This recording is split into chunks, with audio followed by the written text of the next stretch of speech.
கோவை ஈச்சனாரி பகுதியில் தனியார் அரங்கில் நடைபெற்ற ஸ்ரீ அபிராமி கல்வி நிறுவனத்தின் 12வது பட்டமளிப்பு விழா நிகழ்ச்சியில் சுமார் 270 மாணவ மாணவியர்கள் கலந்து கொண்டு பட்டங்களை பெற்றனர்.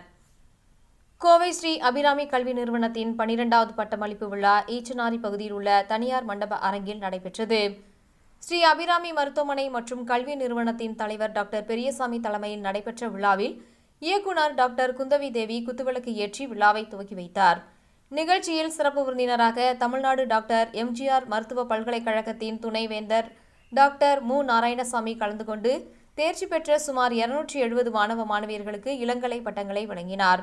தொடர்ந்து விழாவில் சிறப்புரையாற்றிய அவர், நவீன தொழில்நுட்பங்களை தெரிந்து கொள்வதில் மாணவர்கள் ஆர்வம் காட்ட வேண்டும் என்று கூறிய அவர், மருத்துவத்துறையில் தற்போது வேலை வாய்ப்புகள் அதிகரித்துள்ளதால் மாணவர்கள் வாய்ப்புகளை பயன்படுத்திக் கொள்ள வேண்டும் என தெரிவித்தார். முன்னதாக விழாவில் கௌரவ அழைப்பாளராக பேராசிரியர், எழுத்தாளர், தன்னம்பிக்கை பேச்சாளருமான முனைவர் பர்வீன் சுல்தானா மாணவ மாணவிகளுக்கிடையே உரையாற்றினார்.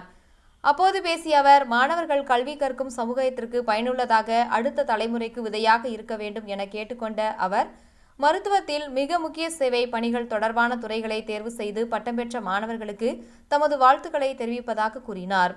விழாவில் செவிலியர், மருந்தாளுநர், துணை மருத்துவ அறிவியல் மற்றும் பிசியோதெரபி பாடங்களில் தேர்ச்சி பெற்ற 270 மாணவர்களுக்கு பட்டமளிக்கப்பட்டது. தொடர்ந்து தேர்வில் முதல் மற்றும் 2ஆம் இடம் பெற்ற மாணவர்கள் சிறப்பு பரிசுகள் மற்றும் பதக்கங்கள் வழங்கி கௌரவிக்கப்பட்டனர்.